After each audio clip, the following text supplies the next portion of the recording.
let's start out talking about vertical integration. So we started out almost entirely vertical. We were doing everything except retail. We were farming, extracting, manufacturing our products, and doing our own sales and distribution. So that was in 2014 that we started out. Over time, however, we have been steadily specializing to focus in our areas of greatest return.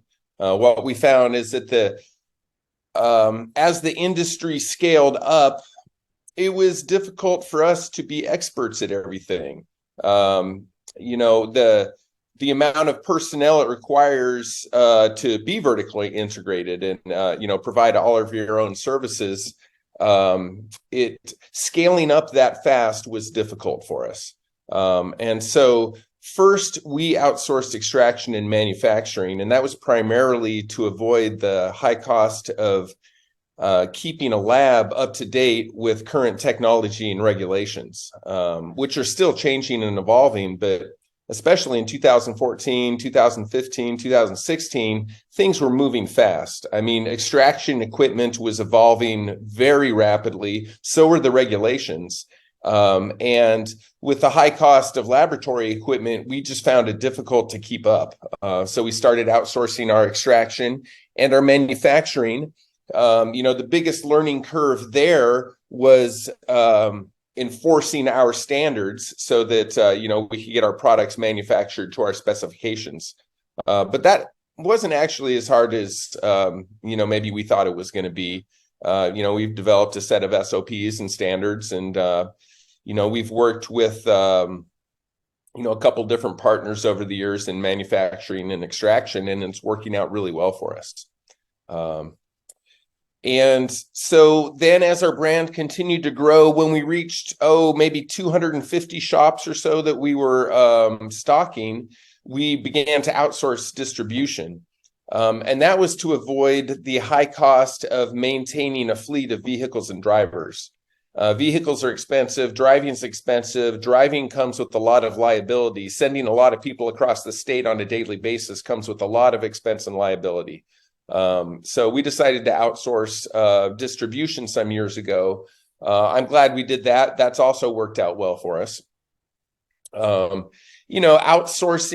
relying on third-party partners to, handle sectors of our business comes with some risk, but, we're also exporting some risk. By having third parties handle these things, we're, exporting some liability. We're losing some control, but, there's pros and cons.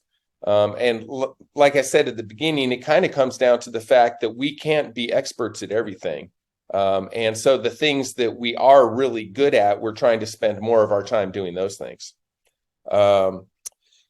We've gone back and forth with in-house and external sales teams, trying different solutions. We're currently outsourcing our sales, and that's working okay for us. Really the advantages of vertical integration, there's economies of scale. There's a resilience that comes with vertical integration when you're not relying on, third-party partners. We've suffered before when our partners have gone out of business with no notice. And we've been left scrambling to find another partner to pick up that piece of our supply chain. So, if you're vertically integrated and you're handling your entire supply chain, well, then, potentially you're more resilient because you've got control of your entire supply chain. There's also some advantages, some tax advantages. 280E is, a very predatory tax code that the IRS uses to prey upon the cannabis industry. And with a vertically integrated business, you have a little bit more flexibility within your own organization to move around costs and expenses and perhaps find some tax advantages that way. The disadvantages of vertical integration, I think the primary one is a loss of focus. If you're trying to do everything, it's pretty hard to be an expert at each cog in the factory, each part of the supply chain. I think it's really easy to scale up and lose focus as complexity increases. Then, if you lose focus in your organization, a lot of times efficiency goes down and you might start having personnel problems and other issues.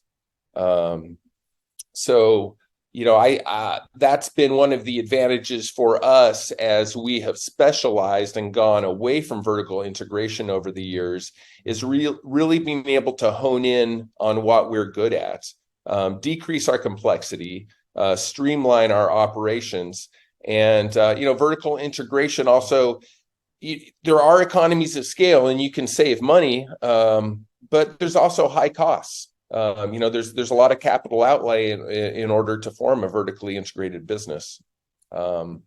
So that's the solution that we're taking, is going towards more specialization and away from vertical integration. But I don't think that is necessarily the solution for everyone. I think each company needs to look at the pros and cons, the advantages and disadvantages of vertical integration, and decide for themselves what's going to be best for, their vision.